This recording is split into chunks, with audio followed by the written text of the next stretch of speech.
right. Welcome, everyone, to our Healing Voices podcast, episode 9. And super excited to have Joy Yamamoto with us today. And if you're brand new to the Our Healing Voices podcast or YouTube channel, just a little background info. The vision is healing. The vision is we are all on this healing journey together. Sometimes it can feel like we're the only one reading the books, doing the meditations, having the conversations, spending that quality time out in nature, whatever your practice may be. Sometimes it can feel like we're the only one doing it. But what's exciting is the movement is worldwide, and there are so many powerful beings doing the work right now. And so, I really wanted to utilize this podcast as a place to hear the voices, so that we can all just be reminded that this is a team journey, and that it's not, we're not on islands. We're not on islands. We're actually hanging out together, and there's sisters and brothers and folks around all over the globe that are saying yes to expansion, and yes to kindness, and yes to abundance, and yes to new life. I really feel that. And this woman, Joy Yamamoto, I'm so excited to introduce you to everyone. But yeah, we met at a bar at a comedy night back in the fall and had literally probably a 12-minute conversation. And I was like, oh my gosh, this woman's fantastic. And I'm like, I want to get to know her. I want to know her. And so then I started the podcast, and I'm like, yes. And I saw your website, and I, have, followed you the last 6 months on Instagram. And I'm like, okay. This woman is locked in, doing the work, helping other people, through your movement, your Hungry to Thrive movement. And so I'm just really excited. So let me introduce to you, Joy is a walking billboard of positivity, uplifting encouragement, and truly a joy to others. What makes her dynamic and out of the box is that she is multi-passionate and multifaceted, personally and professionally. Personally, she is playfully curious and learns outside of her field of interest for inspiration and insights. She also enjoys working out, hiking, baking, and playing outdoors. Professionally, she has a master's degree in clinical psychology. As a pioneer and rejecting the typical clinical practice and therapy route, she has 14 years working with special education children and their parents. During those years, she kept following her passion, which at first was food psychology and helping others overcome binge eating. Now, it has evolved into sharing her insights and the influence of how our psychology is a direct reason why we are struggling with exercise and health. She is unabashed to be radiantly positive and has intimately shared to her thrivers of this past year's challenges as well. So let's dive in with Joy. Oh my goodness, I'm really grateful for you being here. And if you will just drop us in to get us started, tell us about yourself. What have been some, in your life journey up till now, what have been 2 or 3 pivotal shifters, that have changed the way in which you view the world and the way in which you show up. Anyway. Erin, thank you so much for creating this atmosphere of just allowing every person who comes on here to be super authentic to who they are. And I really believe when you collaborate and you connect with people, you develop such rich conversations. And then that rich conversation, is a ripple effect for the next one. And so I'm just super excited for what you stand for and what this is going to represent and how it's going to impact someone who's just walking around. Because I remember when I was working with my special ed students, after work, I would sometimes listen to podcasts and be like, I want to be there. I want to help people, or I want to impact more people. So sometimes just the power of wherever you are, right now, if you're listening to this in your car or you're in your room or you're on a walk, don't diminish this moment, because what you're in this moment is exactly what needs to remind you of inspiration. We need to remind you of you know what, I can get through today. Because sometimes living is not just your 5-year plan and next year and 1 year from now or 6 months, like 2021, it's actually like sometimes for people, it's like by the hour, you know? And so for me personally, like a year ago, I was living by the hour because I was married to my ex-husband we hit about 4 years, and you know, he was widely successful. I'm not going to say anything negative about him. But I remember like I only had $200 in the bank account. So I went from like living super lavishly to being like, I have a fridge that's empty. And I have a dog. And so I remember just like living by hour, just being like, I need to figure this out, you know? And so I had to go on food stamps at one point because I was just like, I need to get resources. And so I think sometimes people can get overwhelmed in that process of being like, I want to be here so badly. How do I get there? But right now, my current circumstances seems like stark, you know? And I always tell people, I'm like, become so strong in who you are that your current circumstances are just current. It's like, get so strong. It's like you become unfazed by it. And so I think sometimes people reach for the closest instant gratification, which is being motivated through a YouTube video or through Instagram, getting like receiving validation for something. But your truest way of change is actually comes like sitting down alone of your conviction of what is my truest form of purpose, you know, like. And so that, I mean, that can go to another tangent, you know? But yeah, I want to let people know, like right now, if you're listening, like I was a year ago, like on food stamps, and I have a master's degree in clinical psychology. So someone who's educated, there was a lot of pride being like, how am I here? Like, how did I get into this like relationship that fell apart? Like, I'm supposed to be the expert here. And so like, I'm not at all perfect and I'm not all know the answers, but I will come here sharing right now. Like, I'm going to be genuine and unabashed. So good. So good. Yeah. I'm so grateful to have you here, and so real, right? That that oftentimes it is really a one day at a time, Yes. one day at a time path. Yeah. So yeah, tell us more. Tell us more. You're what were like growing up? What were you diving into growing up? And how is that influencing how you are today? Because I see some of your video workouts and everything online, and you're pumped. You're living. You're going hard and going strong and shining really bright. Anyway, I'm just curious to know, like, has that always been you? Like, is that something that you cultivated at a younger age and have made it new now, or anyway?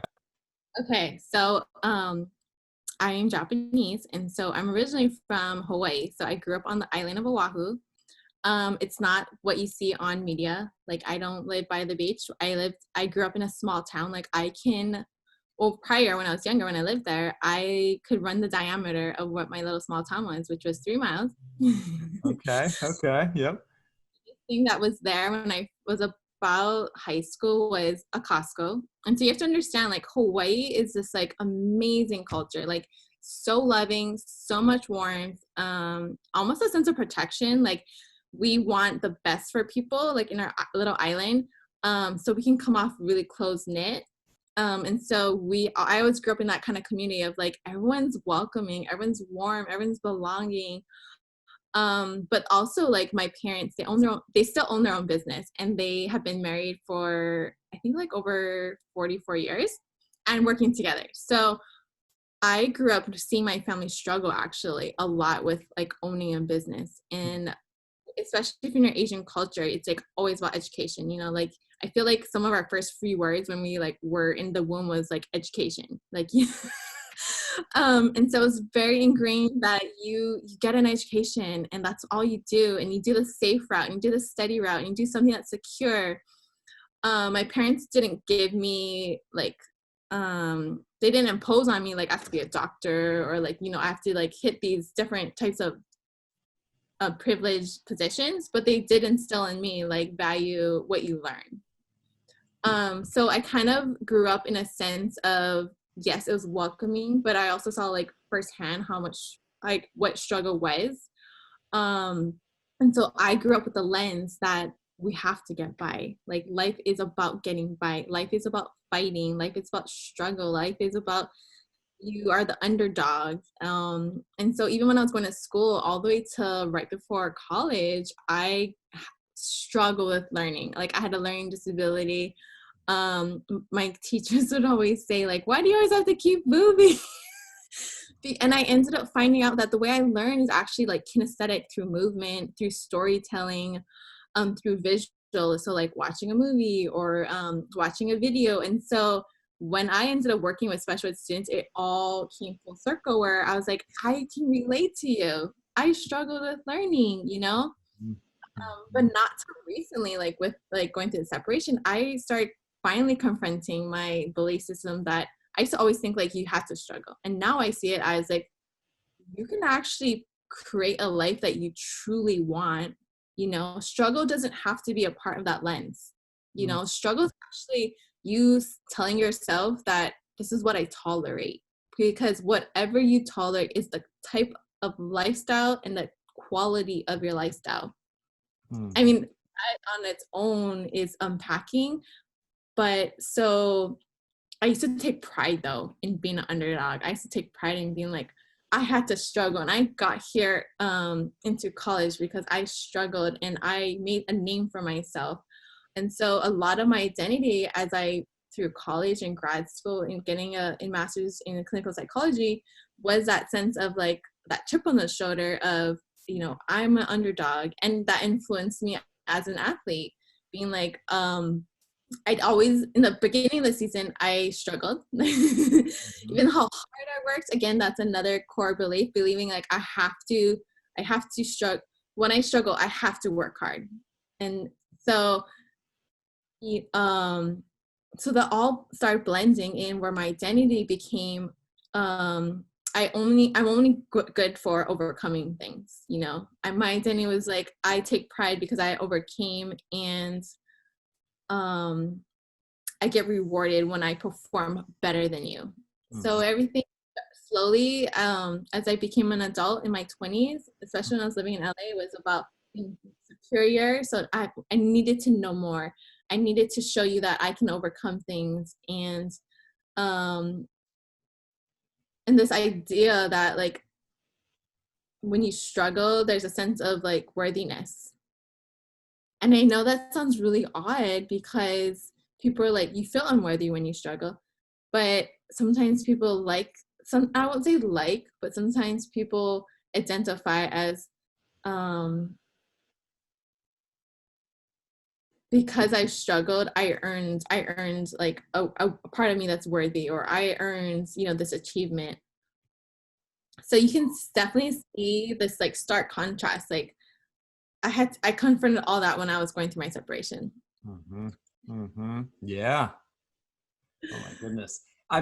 As you're talking about the struggle piece, right, and worthiness, like I mean that connects immediately because just in partnership with my wife, like the second that she voices a struggle or a challenge, like I want to say one right back. I want to talk about my own struggle or something like there's this like it almost. And I think, you're with your clinical psychology background, like there's health, right? There's health in processing, what's challenging and what the struggle is. And, but if that's all we're doing, right. And we're not like finding a solution or don't have an eye for, okay, so this is what is stressing me out, but that's where I want to go. So how am I going to move through it or whatever? Anyway, so I resonate with that as you're talking about your upbringing with school. Whoosh. I mean, yes.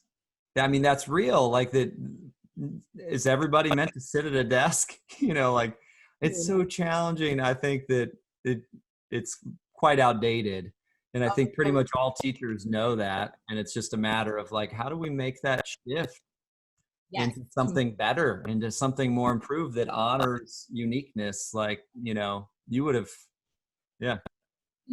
Okay, so a lot of the reasons why people don't like doing any self-development right now or like learning for themselves, they know they need to do it. Like no means logic. But it feels like an no in our heart. So it's like sometimes people say like, oh, I know I need to do this. I know I need to learn this. Mm-hmm. But if inside intuitively you feel like this big no, like, no, I reject that. Like, no, I don't want to learn that. Yeah. Because a lot of what our experiences with learning was when we were young and impressionable, where we got scolded, like, or we got ashamed, or we got embarrassed in front of a crowd of your classroom. That was a place that was supposed to be really intimate.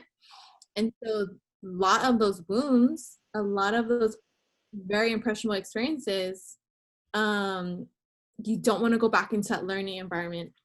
Sometimes like a lot of people are like, I know I need to take this course. And then when they start taking the course, all those blocks of learning come back because they're like, oh, I don't want to feel embarrassed. I process slow.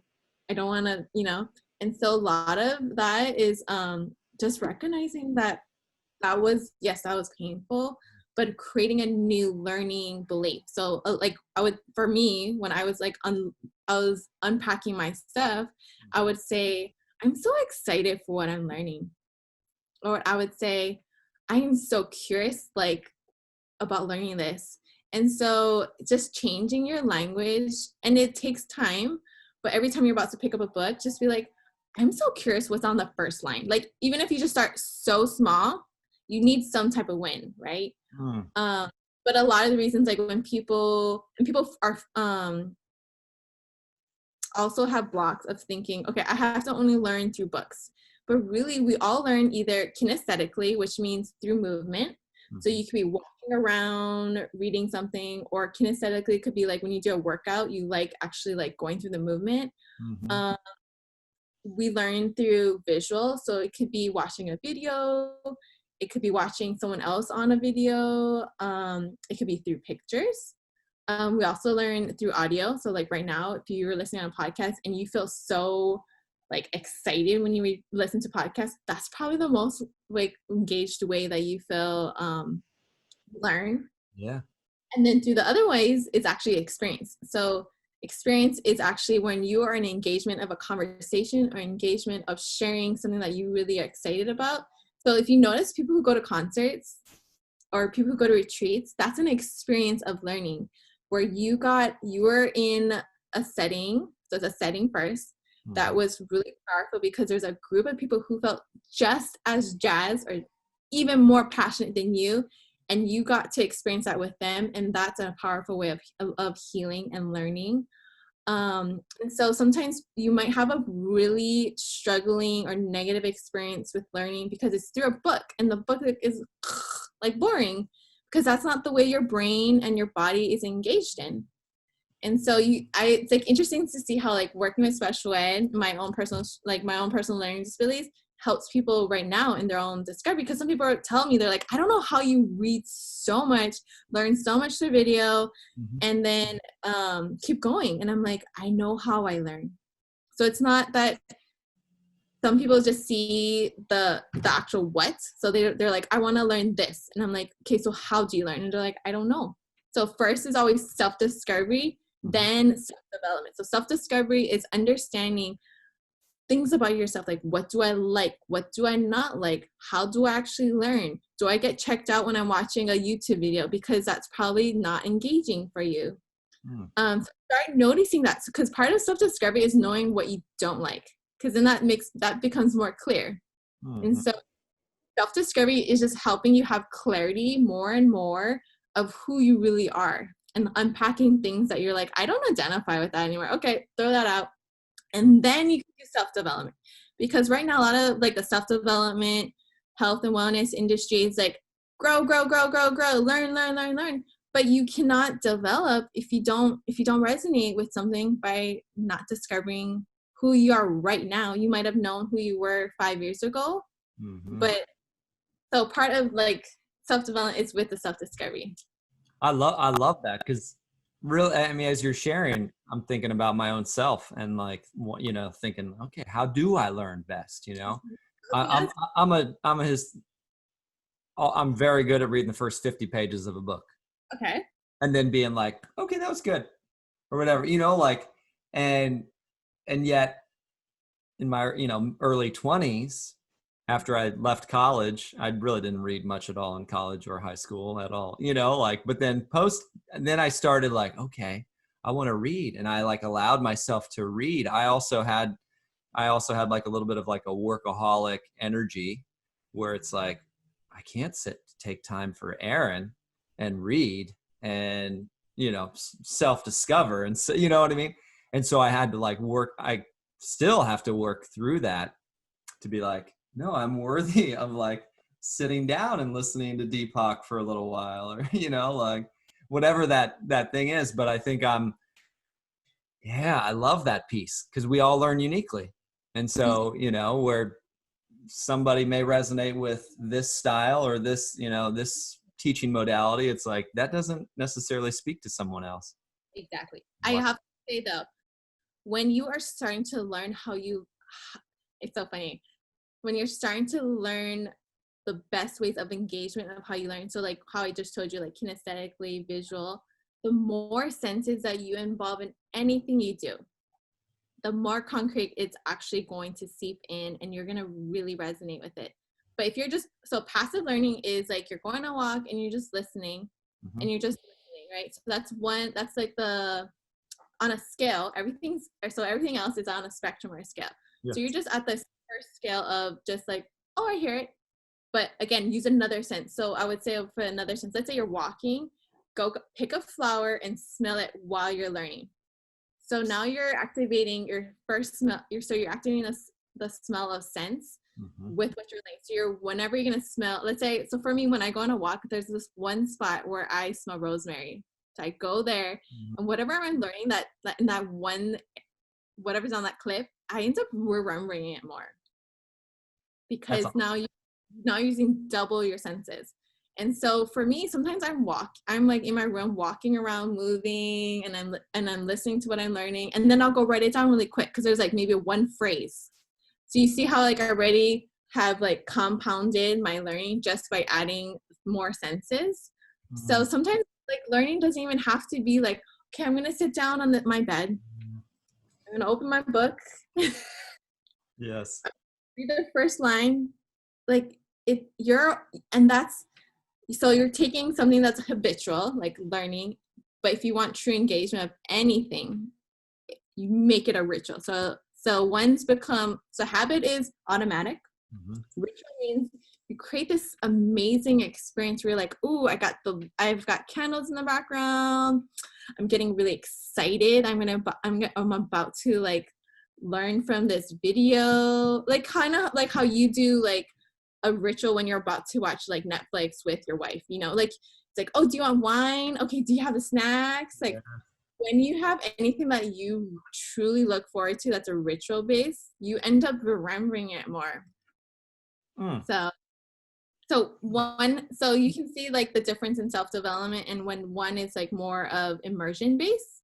So self-discovery is just like read the book, like it's like just do the habit, right? But learning or true like an amazing experience is always immersing.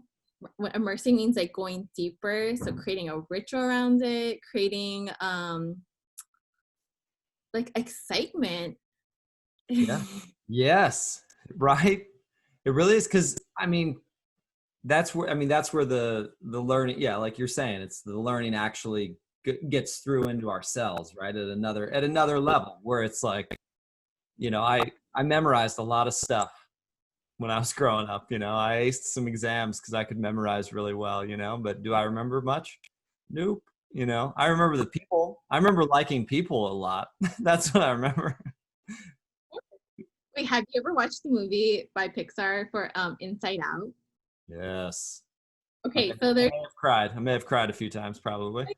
That movie. So there's that one scene where if you haven't seen this movie, you need to watch it. So it's like these 4 emotions, which is joy, sadness, disgust, and worry, I think.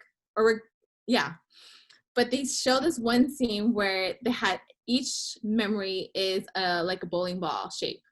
And so these like cleaners are like, do we really need to know this fact? No, throw it out, right? And so sometimes it's like our brain is like filled with so much facts that we don't actually like need to use that, you know? And sometimes we store so many beliefs that are actually holding us down, and it's like so ingrained, but yet you feel like, how come I can't move forward? How come I can't get success? How come I can't lose weight? How come I don't feel fulfilled in my life? Because you still have these belief systems that like you're still like you're still keeping it stored, like you haven't confronted them, or you haven't fully replaced them, you know?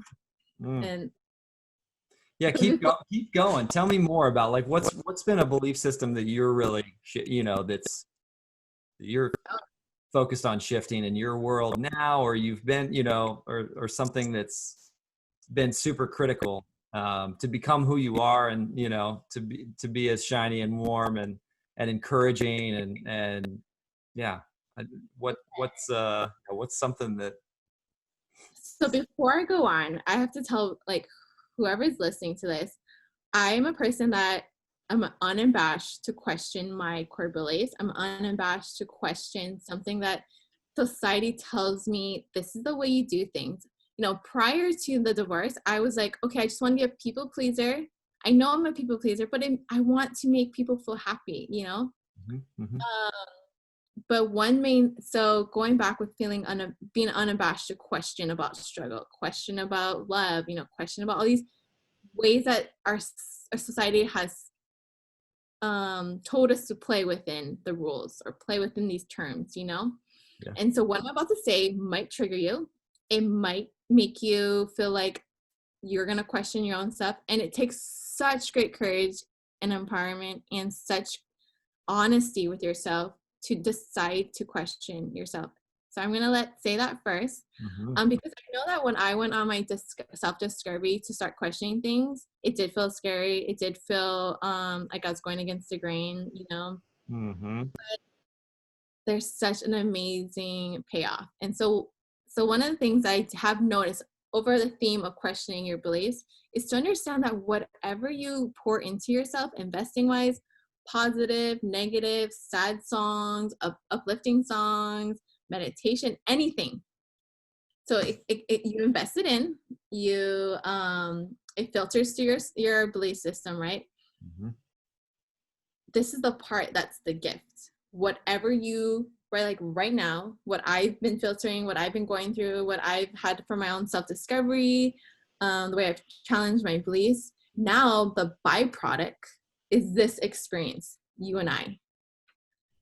So Erin, when you are with your wife and you had an amazing meditation and you're like, you see the vision of where you want your marriage and your connection and intimacy to be, in Mhm. that moment, now the byproduct of that experience is when you connect with your wife, she gets to experience like your patience. She gets to experience your sincerity in your eyes. She gets to experience the loving words you say. Mhm. So never diminish what you're investing yourself in, you know, but also take the responsibility. If there's something that you continue to um, constantly relive that's negative or hurtful or painful, that's going to create a byproduct within your next experience with whoever you're encountering at work, with your spouse, with someone that you respect, a stranger. They're going to experience that byproduct of where you are currently. So I take with such great like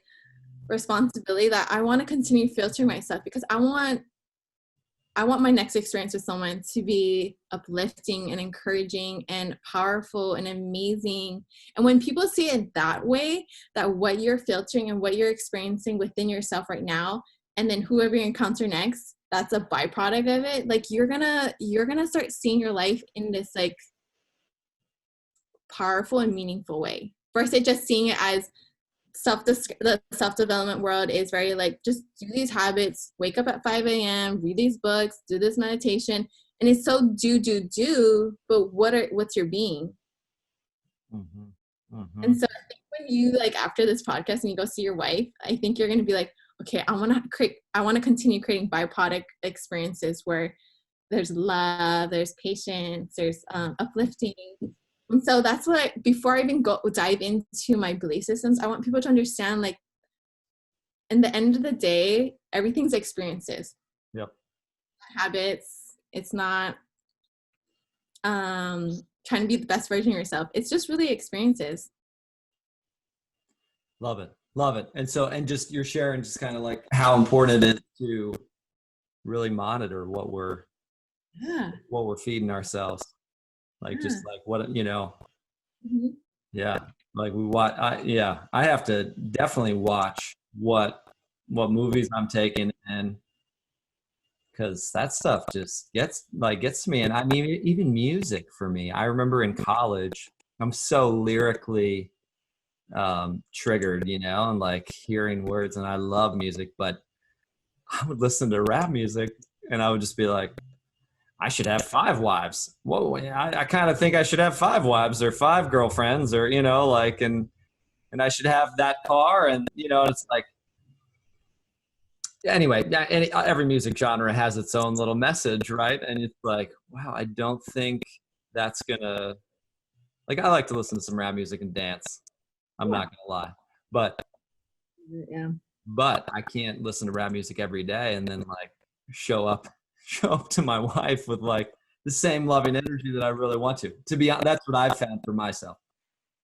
Other listeners may be able to do it differently, but for me, that like when I'm feeding my mind, just my energy, that it Mhm. definitely shifts things. I love how you have such integrity. I don't know if you see it that way, because most people, we all have the voice of integrity, Uh-huh. but like you just said it, it was like so profound that you're like, I want to have integrity for myself so that I can have integrity for my wife. Yeah, so I can, yeah, because otherwise I'm just, it's the whole, I mean, it's right, culture in general, I think is so, I don't want to throw culture under the bus, but you know, I sometimes am like, are we just so pleasure centered that we can't even like show? And I'm not, again, this is like a journey, right? Especially on this body, mind, spirit wellness journey where it's like, pay attention to what fills you, what is pleasurable. Like we don't want to be in angst, right? So, but sometimes I think it's never enough. We were fed like the never enough, right? The pleasure, like it's, you know, you got to keep going to get it, then you're going to have that next. And it's like, I think for me, I'm just how to slow it all down, because if I get too distracted by certain things, it's like, I don't know, I mean, I don't want to be super extremo, you know, but I definitely, I can't watch romantic comedy every night, Mhm, mhm, you mhm. know, those things influence me and make me feel insecure. So like from what I'm not going to chime in on like the culture part, but I think what I do notice is that you have a great understanding of where you are in your wavelength of what influences you immediately, because I think a lot of people don't even know that for themselves, like what really influences immediately, right? And so you know for yourself on that discovery of like, you know, this really influences immediately. So I will be neutral out in the sense of I'll watch it maybe only once a month, you know, to Yeah, say to be escape or for relevancy, right? So just the fact that you said that, you know, on the wavelength, like you don't want to be in that cycle of being like, okay, this I get emotional, or I feel off balance, or I feel um like a discord. totally. Yeah, it's definitely and again, I mean, I'm on the journey. I'm on the journey, you know, and but I like listening to house music when I run. It just pumps me up. And but I definitely want to like dance and party when I get home. You know, Yeah. like I'm like, all right, time to party. Sarah, where are we going? What are we got to do something, you Okay, know. so about that, I love music. I'm a lyric person too, but I think the underlying theme here that I want to address is actually I've accepted duality. So duality for me, because prior when I was living, you know, with my under my family, of that sense of like the Asian culture is very mastery oriented. Everything is based upon discipline and dedication, and there's like struggle again, right? And so it's like always on this one extreme, and there's such beautiful like milestones and lessons to take from that Japanese culture, like kaizen. So kaizen is basically like I abide by kaizen, which is basically investing these incremental ways where you're going to experience like these milestones, right? But duality at the end of the day is the sense of having both and seeing that there's benefits for both. So with health and wellness, it's like based upon the model of restriction, based upon the model of discipline, and based upon the model of following through. However, again, for me, duality is like I loved giving recognition to people who have discipline, but I also want you to feel a sense of grace, a sense of forgiveness when you cannot go all in, you know? And so duality for me is like I love being social and like wanting to just like be in the moment and like go have like such fun and spontaneous moments, right? Mm-hmm. But duality is also like I love being private and introverted and cozy. And so I think when you can embrace both dualities, it allows you to experience all the sides of you. And so like for me, like, yes, I'm so radiantly positive, but I'm also like so in tune to being emotional and expressing my pain with myself to release it, you know? Mm-hmm. And so when we shun away from one side of the duality, you create such resistance and imbalance. So for example would be if you're so disciplined, or no, if you believe you have to be so disciplined for workouts, you hit maybe some of it, you punish yourself, and with punishment comes shame and guilt, and then the cycle repeats itself. And a lot of that model of like punishment and shame and discipline is actually the way you're parented. So the way your parents, our most significant moments of how we treat ourselves when we hit a disappointment is how we were parented. So through the way my parents parented me was through like a punishment, you know, or disappointed. Like, we are so disappointed that you made this decision. And so whatever kind of model, like the way your parents either scolded you, embarrassed you, punished you, that's kind of like the language that you tell yourself. And I know this might trigger someone right now, because then it triggers them being like, yeah, I had poor parenting. Like, yeah, I don't like my parents. Or, you know, like the anger comes out. Right. And anger is just another form of an expression that you've been deeply hurt.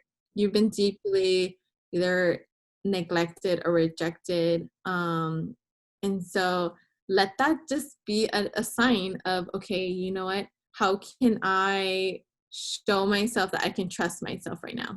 How can I show myself that I want to forgive you right now? How can I show you that I believe in you? So my story so far, yes, it has experiences from like how I was influenced by my family, how they parented me. And yes, there's influences like how we learn through my special education experiences. But then there's also like such powerful influences when you can finally come to a conviction state of saying, okay, what are my non-negotiables? Because non-negotiables means like whatever I'm going through, regardless of my current circumstance, I cannot stand this, or I only stand for this. And so again, that's a wavelength. It's going to change, because how you are right now might change, you know, of being like, okay, my non-negotiable now is I only want to be with authentic, genuine people. And that's a season maybe. But if you are unsure of like, what is your non-negotiables, or what are things that you are tolerating that you absolutely hate, but you still continue tolerating, that'll be a great conversation to have with yourself. So good. That's amazing. Yeah. So, okay.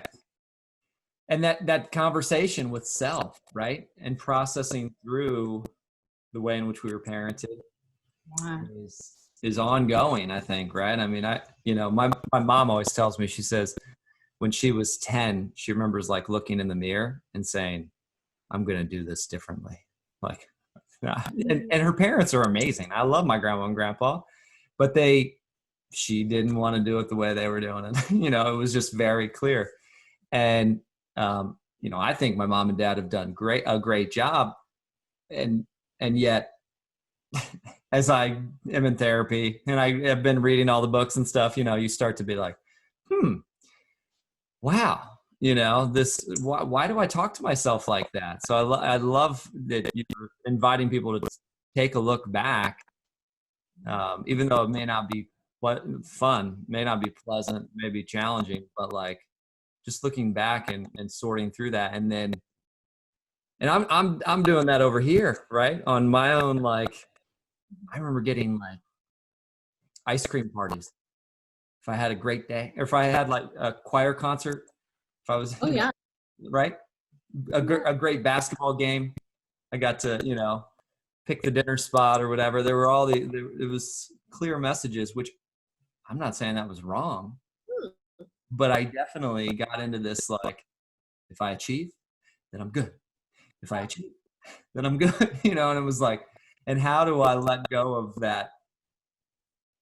No, I'm actually good now, whether I'm achieving, whether I'm serving, whether I'm doing, whether I'm working, right? I'm actually good now, like being, anyway. It is such a process to go from doing everything conditional. So being conditional means that you are going to do something based upon these terms that if you don't do it, you're going to experience rejection, disapproval, disappointment, and the worst one of all, that you're inadequate. And so a lot of those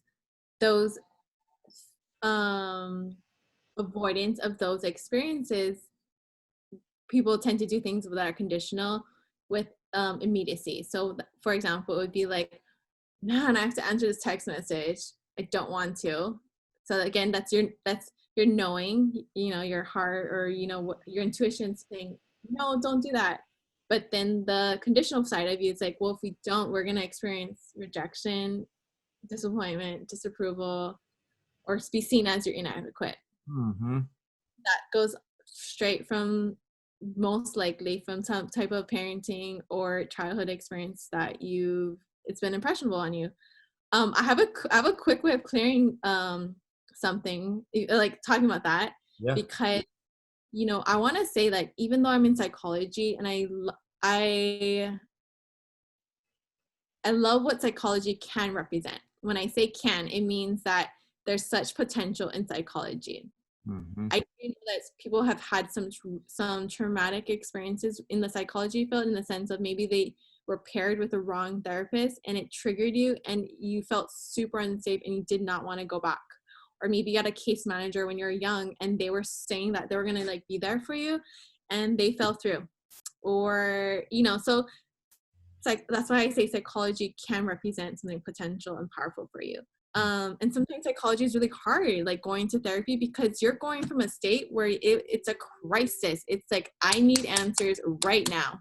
And so when you're in a crisis state, that psychology therapy experience, it's going to feel super intense, and it's going to feel like there's so much pressure. Everything's riding on the line. My marriage is on the line. My mental state is on the line. To give me answers now, right? The urgency, right? Because crisis always equals urgency. And so sometimes we had that, like, that experience from a crisis, or from a mispairing of relationship with a therapist, that you wrote it off. You wrote off you wrote off psychology. You wrote off concept.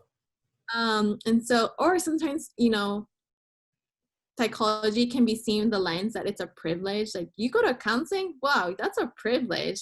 That's a privilege for you to like go take an hour out of your time to talk to some person you don't even know and share all this stuff. That's a privilege. And so again, that's a prior experience from some type of judgment, that maybe someone told you like counseling equals privilege, right? And if you're coming from the struggle model, you're thinking, yeah, I don't have that privilege. So what I'm going to share right now in this like immediacy solution and strategy, it takes time. You can use it anytime. Like, you can even do it when you're on your commute. But the more consistency that you give to any investment, through meditation, through exercise, through having amazing positive self-talk, through journaling, it's consistency. Because you're basically replacing and reinvesting into yourself. So that's why it's going to take consistency. So it's called Ho'opono. Have you done it? Okay. Okay, so I think, yeah, it's basically called Ho'opono. I think it's like so it's made by this doctor in Hawaii, Hawaiian doctor. So there's four four stages, I believe. So the first one is you say I'm sorry, and so if you close your eyes and you visualize like one experience that you want to clear. So when I say clear, clear means basically something that you're going to address, and we're going to just only this one experience. We're only going to focus on something really like one experience. Okay, so think of that moment right now, and you're going to say out loud or in your mind, I'm sorry. I'm sorry for hurting you, or I'm sorry for compromising on what you're telling me not to do, or I'm sorry for putting you in this position. I'm sorry for choosing this choice. And it could just be simple. You can just, or you can just say, I'm sorry. But there's power in saying, I'm sorry. Okay. Next is, I forgive you. So you need to have I'm sorry with I forgive you, because I'm sorry is acknowledging that you felt like that situation, that you feel wronged, or you thought you did something wrong. But now forgiveness, when you say I forgive you, now it's giving you a full clean slate. And maybe you've never had forgiveness because someone's never given it to you, but now you have the opportunity to provide yourself the power behind forgiving, that you know what, I know now that my current eyes that I shouldn't have made that choice, but I'm going to forgive you regardless, because what you practice as unconditional makes that part of your lifestyle, because everything has been conditional, I'm assuming, prior. So say I forgive you or I forgive you Erin, or I forgive you Joy, or whatever your name is. Okay, once you do that, again, continue to deep breathe, because deep breathing helps your body relax. And you're going to need a deep breathing, because right now I know you're probably envisioning something that's hurtful or painful. So keep deep breathing, because it allows your body to feel that it's safe, Okay, the next step is to say, I love you. And this part people stop at, because you're about to embrace yourself, saying like, wow, I'm gonna love myself right now for seeing that I did hurt myself, seeing that now I just cleared, and giving myself this opportunity to say I forgive you, but now say I love you. So I love you means it could just be like, I love you right now, that you are giving me this opportunity right in this very moment, in this very second, to love myself. It could just be simple. It could just be like, I love you, Joy, or I love you, Erin, or I love you. Okay, continue deep breathing, because this is a new experience. So with a new experience, your body is going to react differently. With the new experience, your body wants to feel safe. So it is totally safe to do this. We're on our last step. And our last step is thank you. So you're going to say something of a thank you, of gratitude, like, thank you, Erin, for giving me this opportunity to clear this right now. Thank you for giving me this opportunity of understanding that I can rapidly heal in this moment. Thank you so much, Joy, that you are paying attention to me. So whatever comes up, just say thank you. And so I use this Ho'opono experience actually more often than you think. Okay, what did you think, Erin? So good. That's yes. Yeah. I mean, Right. I mean, I can definitely. Yeah, it was beautiful. It's beautiful. That's amazing. This. So, Yeah. Erin, what were you like before you did this experience? Do you think it was a situation where you've been wanting to like address, like you know how it's like there's a desire to address something, but you're like not there yet? Do you think you're in that state? I don't think I was. I think I am now. I think I am now.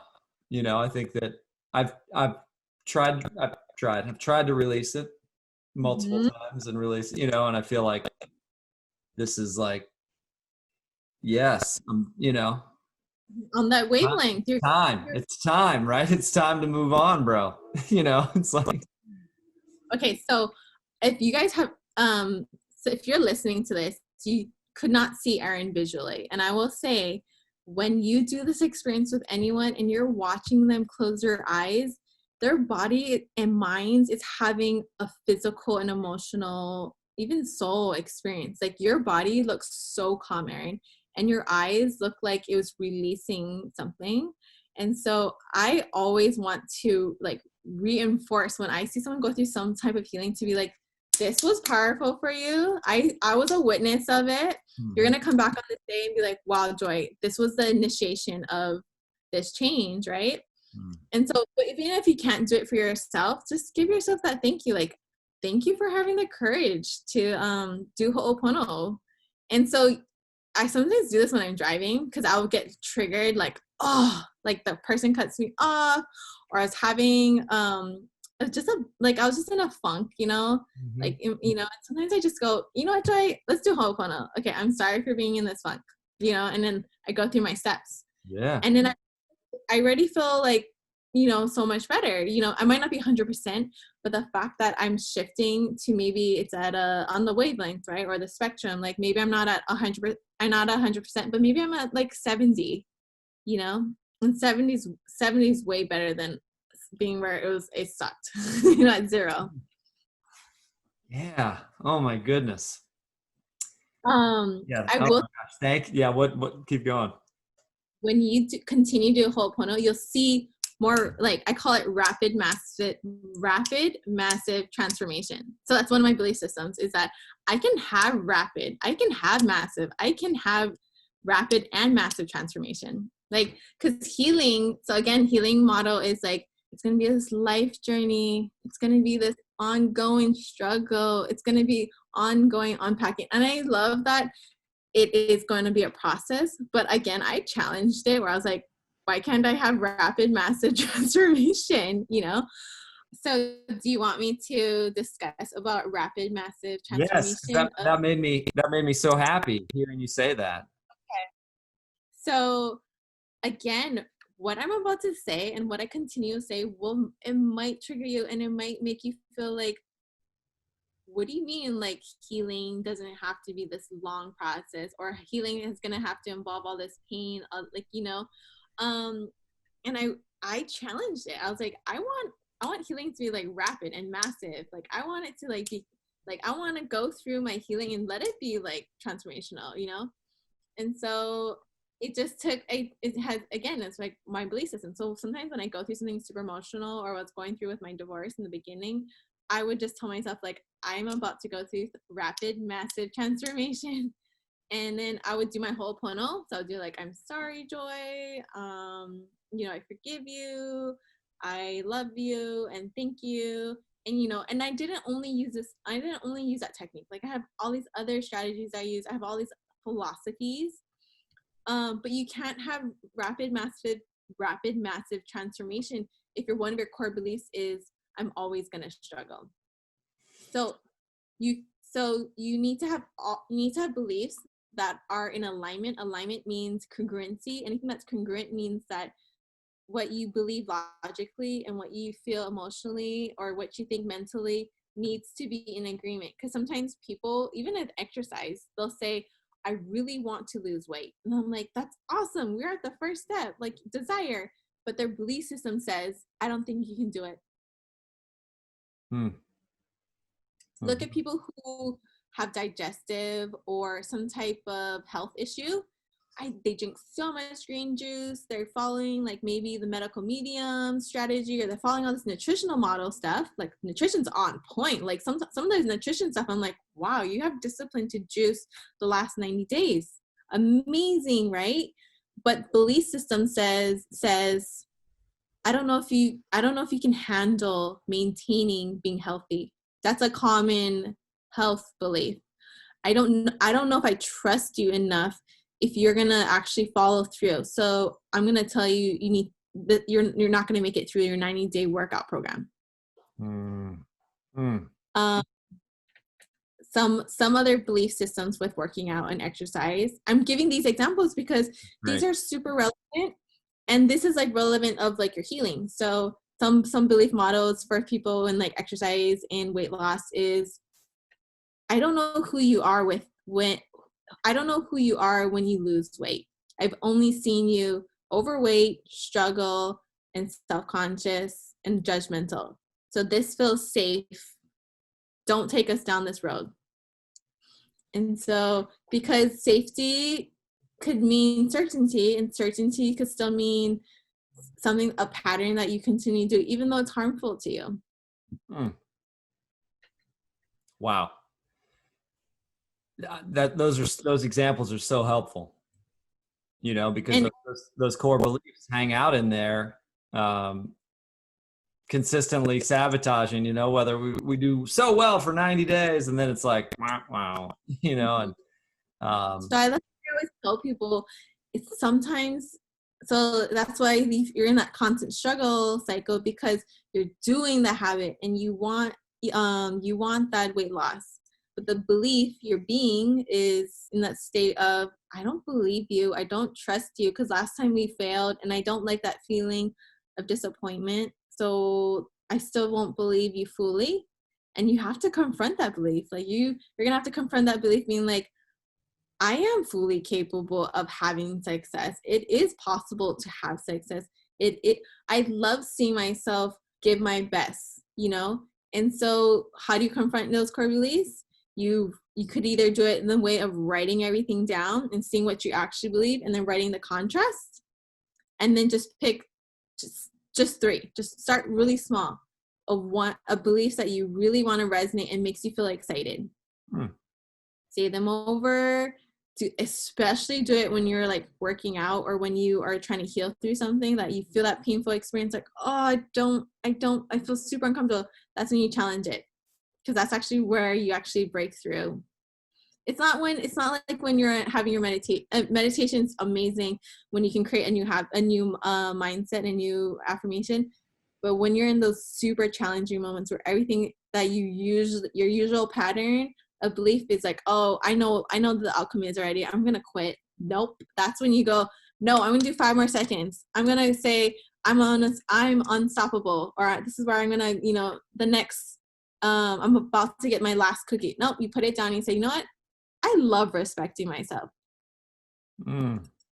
Because that moment is the clearest evidence up to this timeline. When I say timeline, it's like up to like where you are right now. Yeah. Of, again, it's using all those sensory experiences, touch, smell, where you're like, whoa, I'm actually not going to do what I usually do. That's more powerful than you just repeating affirmations. Joy. Oh my goodness. I'm so excited to be hearing you right now, and also like just a part of this conversation, because I know there's gonna be listeners who are hearing you and like locking in and feeling what you're saying. Tell us a little bit about the work you're doing right now. You know, the Okay. Hungry to Thrive and the Thrivers and everything. Like, I would love for people who are listening and getting as excited as I am, to just like know more about what you're up to and how you're supporting folks right now. And anyway. Okay. So actually, before I go into that, I want to share something that's super powerful again. Okay. So remember I said, like, people usually just say affirmations over and over, like, oh, I'm beautiful, or I love you, or, you know, it's like, but it's not resonating. It's not like, it's not hitting you. You're just like going through the motions. So what I would suggest is 2 things. One is to video record yourself on a day that you feel amazing. You feel like, oh my God, I'm having the best day. That's when you video record yourself and you speak so much encouragement to yourself, or so much motivation, you know, because the days where you feel off and you feel a funk or you feel inadequate, watch that video and you're going to be like, that's evidence of me saying that she believes in me, or that's evidence that I am unstoppable, or that's belief of like, at one point I really believed in myself. And to visually see yourself speaking like that and with so much emotion, you're going to be like, I said that, like, you know, and then you have a date stamp, you're going to have the time stamp, and that should be enough to shift you to be like, this is proof. If you don't want to do the video recording, some people are very self-conscious. I get it. Do an audio recording. I'm sure you have an audio recording on your app, like the iPhone. Again, just record yourself. Again, if you do well learning through sound, do that. And so I watch my videos of myself and just see myself like have a celebration dance, or see myself saying all this like positivity, encouragement, and being like, girl, you overcame this, this, and this. Like, we're not stopping here. And then I'm like, oh, okay, I'm convicted. Okay, I'm just for the next hour, I'm just gonna try this. I don't plan out my whole day. I just, hour by hour or transition by transition. Mm-hmm. And so I want people to know that, like, you can have immediacy of habits. You can have immediacy of getting yourself from one moment and changing your mood, changing your thought life, changing how you view yourself. And again, that's challenging core beliefs, because I believe immediacy of receiving amazing, positive, powerful experiences like in return. Because a lot of people say, oh, I'm doing this habit and I've been doing it for 2 weeks. How come I haven't seen anything? Again, maybe your belief system is change takes a long time. Yeah. Wow. I mean, it's challenging me. It's like, as I'm listening to you, it's challenging even some of my core beliefs, right? It's like, oh, well, it's going to take me a long time to let go of what happened at 5, like, or, that it's like, I feel like I've been working on this since I was 19, or, when I was young, like, can this be done already? Right. But your exercise is why am I committed to that? Why am I committed to that story, that belief, that experience is going to be in my cells until when? Until some transformative experience when I'm 44, like, why not right now? Why not right during this podcast, right during this video? Because it's like, anyway, it's good. Would you feel comfortable sharing one, maybe it could be a generic belief system that someone could also understand and be like, you know what, I struggle with that too? Yeah, I think things that have held me back is, that my worth is in what I accomplish, or in what I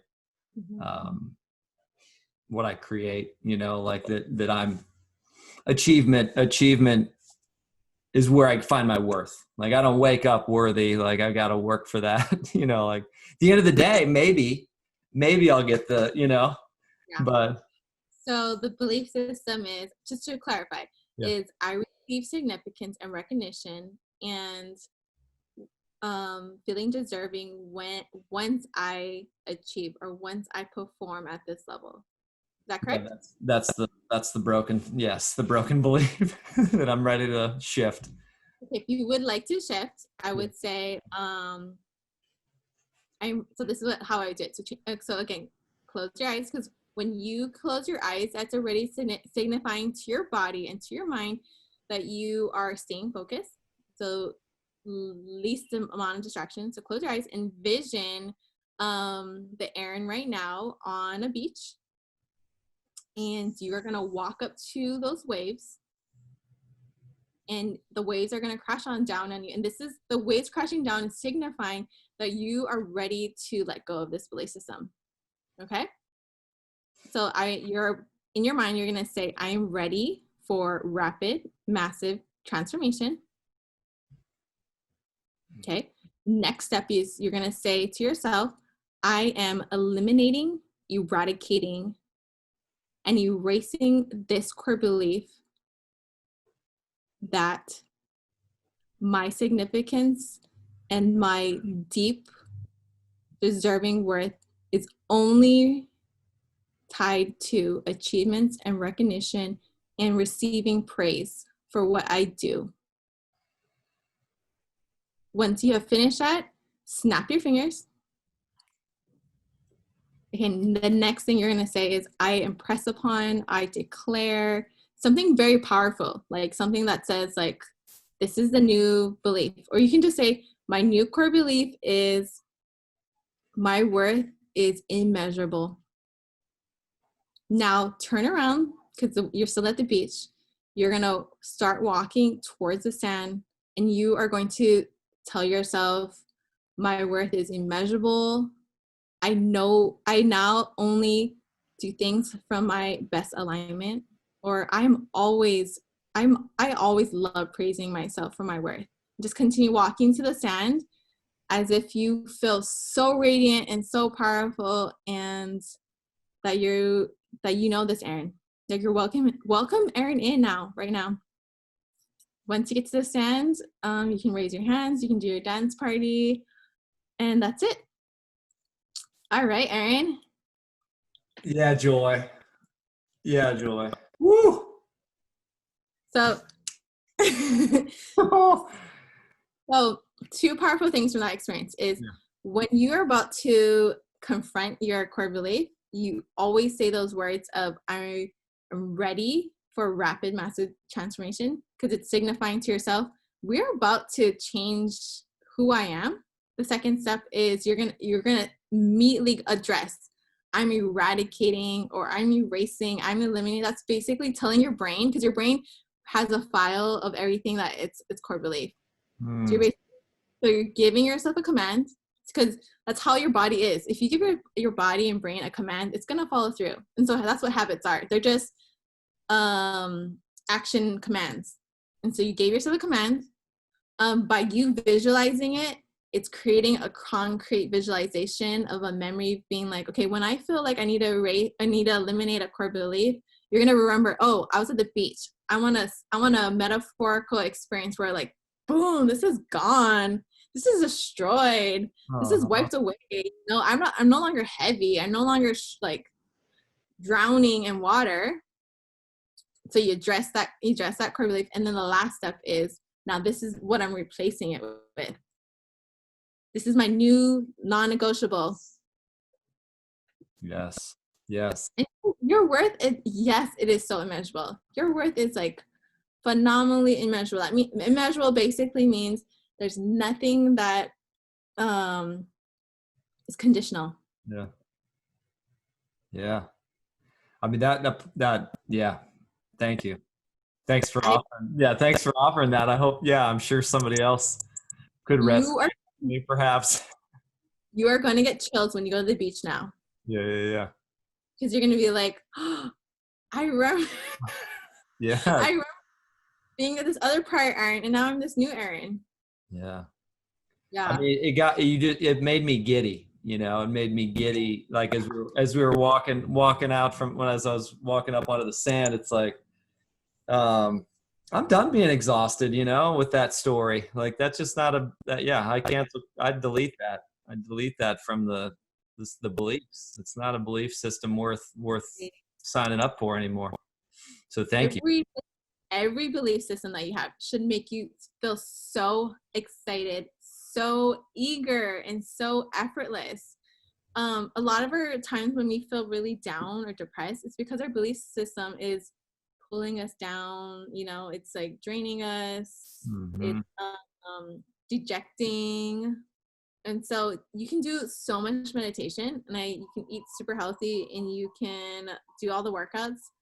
But if your core belief system abides by anything of like, I'm always gonna have to struggle, I'm unworthy, I'm undeserving, any of that on that line, on that wavelength, maybe yours is different, but it's still on that wavelength, those other tools won't be as powerful. Yeah. Fortunately. And I know someone who's listening to this is gonna be like, that sounds so woo-woo. Like, you doing this belief like challengement. And I want to tell you that belief that you are your opinion of your belief right now is basically not allowing you to experience something that could be really powerful for you. I would question you back. Yeah. Yeah. For sure. Oh my goodness. Oh, yeah. Okay. I'm loving what you're sharing. So good. So to address, like, what do I do? And so, so funny how our life journeys are, because so with my, Japanese experience, Japanese culture experience with my family and living in Hawaii, was that, there's a quote that says, you have to be before you do, before you have. And so a lot of our culture, especially in Japanese, is like, you have that success, you have that significant job, you have the significance at your job, you know, you have the advanced education, you have that nice car, you have that amazing body, you have this marriage. And so sometimes if you're in the position where you're like, well, I want to have that, I want to have the money, I want to have the amazing marriage, I want to have that, right? And so you're looking at the have, and so you start doing habits. So the habits might be like self-development, or the habits might be going to counseling, or whatever you're doing thing is your habits, but they're never in alignment. When I say alignment, that means they aren't congruent, because you're still at the being part, which is feeling like scarcity. Like, I don't know if I'm going to be able to have that, or under the model of struggle, or under the model of it seems really impossible to have that. So, but I'm still going to like keep chasing that. I'm still going to be doing these habits. But everything that comes from any transformation starts with being. So being means to get into a place of embodying. Okay, if having that means I have to have confidence, then I need to practice, what does it mean to be radiantly confident? What is that experience like? Does that mean I smile more? Does that mean I start going up to more people and just introducing myself? And so when I work with people, especially my thrivers, I always want to address the being part. I always want to address like, okay, this is where you are currently. You're currently in your struggle. I'm gonna be super empathetic right now. Like, yes, that struggle fucking sucks, or or like, yes, that was super traumatic. Yes, that's tragedy. Like empathy. But I also want to move into the being of like, okay, close your eyes right now. What would it feel like if eating healthy was so energetically fun and seamless? And of course they're like smiling, they're like, oh my gosh, like I would feel confident, I would want to go to different new restaurants. And so they start lighting up, and I'm like, that what you just experienced in that glimpse, that's what I want you to currently feel every day. And they're like, whoa, I don't know if I can. And I'm like, okay, belief system, but we'll just address that.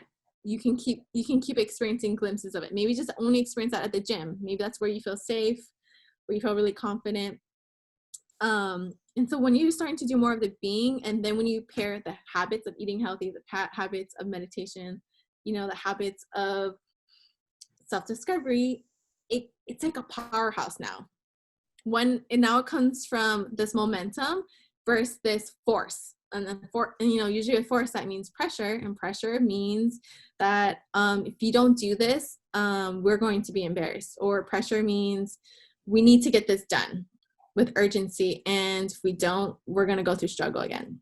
And a lot of athletes or high performing people thrive on pressure because they don't want to experience that fear of inadequacy, the fear of pain, fear of rejection. And so for a while, yeah, that might have gotten you amazing results, but it's not sustainable, nor should it be. And eventually, so through being and doing, you will get the have. And that have is going to be far more, even the experience better than you even imagined. And and I know someone right now is saying, how do I even do the be? I want that have. I want that 6-pack abs. I want to look like her on Instagram. So the B would be, honestly, I would eliminate all those women that you follow on Instagram, or all those men that you follow on Instagram. Don't follow them. Eliminate it, because right now at the stage that where you're being, you're at scarcity, and so you feel triggered. You're not at a place of where, like for me, I can go on Instagram and I can see a beautiful woman and I can be like, wow, that's awesome. Like I can celebrate her because I'm at a different being state than you are. But when I was at your state where I really wanted to look at a certain way or have health in this like seamless, energetic way, I had to continue practicing of that being of, okay, if I close my eyes and imagine, what is she doing? How does she think? Oh, she probably thinks like she's amazing. She's not beating herself up. What kind of, how does she show up to her family? Or how does she show up to this? So I kind of create a like imagination of this being. And then you take that step to start incorporating more and more and more of that experience of being. Amazing. Amazing. So, like, it would be the best place for somebody to connect with you, like through Instagram to start. To like people who are listening who are like, all right, I need to hang out with Joy. I need to dive into some coaching with you, like Instagram, Right now, it's website. Instagram. Yeah. I'm building a course to help people with like everything that I've addressed, from core beliefs to, because my true model of what health is it is powerful and it's purposeful and it's positive and it's playful. And the last one I say playful is because, have you ever met someone who's like so serious about their health? Like so serious that their health, like the way they treated their health was like so serious, like, oh, I can't have this. And we only eat at these like certain restaurants. And because it became so serious, it was the experience of being healthy with that person was off-putting and it was repelling.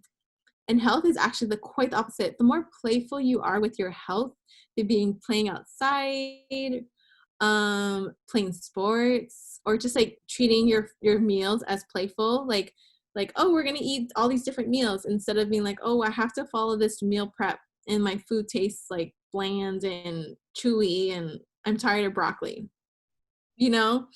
Mm-hmm. So yeah, I think like health in the end of the day, it should have a very playful experience versus very serious, and it's like, it's repulsive almost. Yes. You said powerful, purposeful, Positive. positive, and playful. Yeah. Yeah, that's the kind of health. That sounds like health.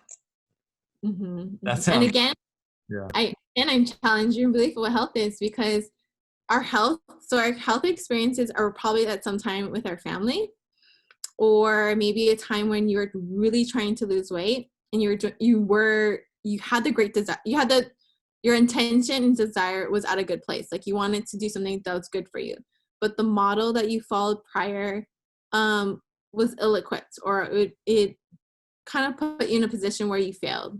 And so because of that experience, now you've created a meaning or labeling of what health is, which is struggle, which is it's always an uphill battle, it's expensive, and I have to be super serious about it.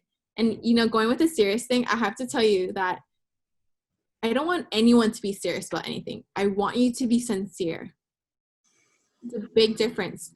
We were taught when we were young that being serious was like the way that you're going to feel worth, and it's the way that you're going to be recognized as a man, that you're going to provide because you're being serious about providing for your family, or you're going to be serious about your career, and that means that you're making an impact. But no, I don't want anyone serious. I want you to be so sincere. Sincere means that you come from your convicted heart and mind, and you're showing up to show me that, I have compassion. I am sincere because what I'm about to do has integrity, what I'm going to say to you. Sincere shows me in your health that you're like, I'm just going to take it day by day. Serious says like, I don't trust you and you have to perform, and that you need pressure, and that if you don't follow the serious way, that means you're a joke. I can't recognize you. Do you see how like the disparity is so stark? Yes. But yeah, health is I want you to be sincere about your health. I want you to be sincere about who you are versus feeling like I have to be like this recognized serious person. Oh my goodness. Yes. Oh, I love that.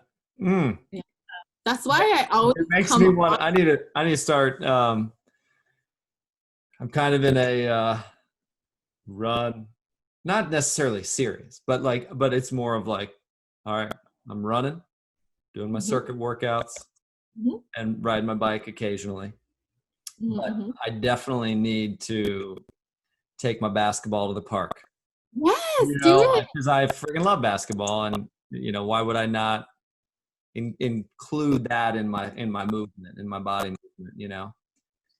I will tell you this: once you start playing anything, playing sports again, being like sometimes being silly in your workouts. Like, so when I say silly, it's like, maybe do you work out with your wife or do you work out alone? Sometimes we'll run together, and yeah.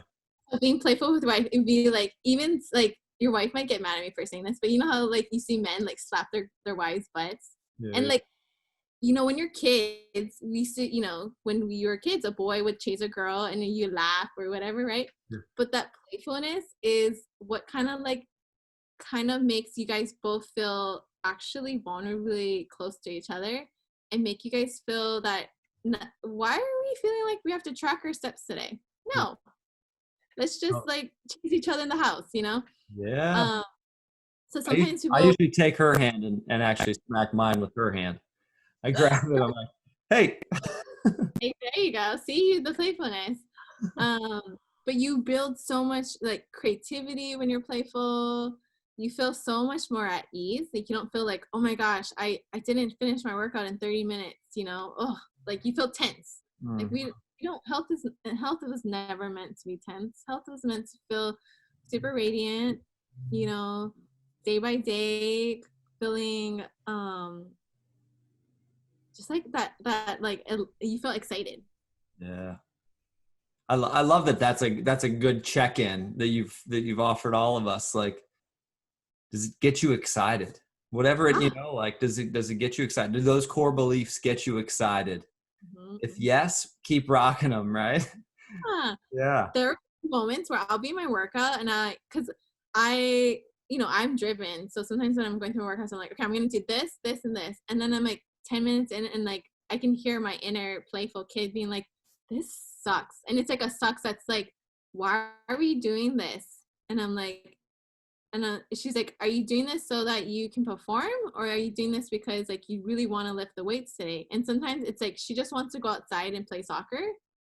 And then I feel so at ease again. And Mm, then tomorrow I'll be back to being like all aligned, So yeah. sometimes like even for me, it's not like this automatic like, oh, health is so easy for me. Like I have many moments where I'm like checking in like, you know what, I'm being too strict on how I'm eating.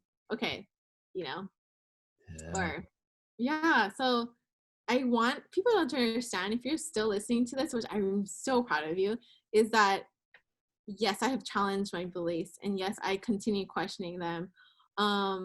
But I also want you to know that, through this process, like I have my like ups, my downs and my lows, It's definitely not what you think of like, wow, she's so empowered, or wow, she's like so inspiring. I want you to understand like I'm right with you. Like I'm doing the processing. I have days where I cry, like I have days where I'm like where I feel like I don't know if I want to work out today, like I'm human. I Mm, don't want anyone to feel like there's a pedestal for anything. yeah. Totally. Totally. Oh, Joy. So good. Will you, as a final question, I'm curious. I mean, you've offered so many beautiful nuggets today. So like, I'm just so grateful first off, but if there was, because there's going to be thousands of people that are going to watch this over the years and in the coming months and listen to this, um, yeah, you've got you're able to offer two or three, people are on the edge of their seat. They're like, maybe they only get this window of time with you. Maybe they haven't heard any of the rest of this, but they get this last piece. Like what must people hear, like, that's been really supporting you? What's something that you really just, yeah, two or three things that you want to offer? Mm, I love this question, and it's like, well, what about this? And what about this? And what about this? Yeah, I yeah. will say this. The more clarity you have on anything, especially when it comes to who you are, you get so zoned in of being like, this is my non-negotiable. So a non-negotiable means like, this is what I only accept of myself or only accept in my relationships. Because the longer that you tolerate things that you do not, do not like, absolutely makes you feel heavy, makes you feel drained, your quality of life can never truly improve because you're still tolerating that. It's like when you're tolerating something, it's basically telling yourself, we have to get by with this. And it's just something you need to accept. And again, you can challenge that. And I will also want to say the investment that you pour into yourself, that byproduct of what you share with that next person, you want it to be phenomenal. So continue to invest in yourself. There's so much measurable like things that you are growing through that's going to create such impact, or just change the timeline of where your life is going to be. Like, I saw myself, I got a glimpse of myself right now when a year ago, when was on food stamps. I was separated from my ex-husband. I didn't know how I was gonna like live. I was living hour by an hour, you know? And so to see where I'm at right now, I probably be in disbelief, you know? And I wanna say there's power in choosing to do what's phenomenally not just best for you, but just would make you feel super excited and eager and, you know, playful and empowered. Hmm.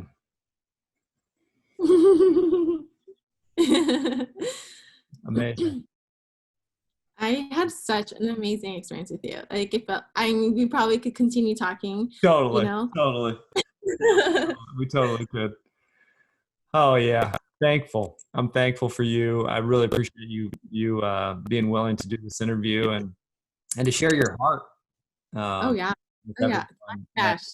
yeah, and excited for who will connect with you, and yeah, just and tune in and get to grab and close their eyes, and I mean, you really supported me in my healing in this last hour ish. So thank you. Oh, So thank you for that. I can, Erin, I want to do like one of those like upcoming, like being like, I did your technique. Yeah, And this is like the power behind it. I mean, I'm super grateful that you experienced it and you're being super in tuned and sensitive to do that right now on the spot. Like this, everyone, this was not planned. Like, we didn't plan to be like, oh, we're going to do this technique. You know, this was all intuitively led. totally. Yeah, Uh, and you let me know. I definitely I will talk about mhm. those experiences I just had. So Can you imagine doing that with your wife? You guys are going to be like so bonded. yeah, Mhm. so good, so good. Well, those of you who popped on either on YouTube or listen to this podcast, we're really grateful for you joining us. May we all just continue to courageously go one day at a time, Yeah, let's and do this. to step into our power, step into that playfulness, Mm-hmm. step into the positivity, Mm-hmm. and to step into our purpose. If those four P, Mm-hmm. yes, Mm-hmm. those four P's. So yeah, thanks for joining us on our Healing Voices. Excited to be on the journey with y'all. Thanks so much, Joy. Really appreciate you. Bye. Bye bye.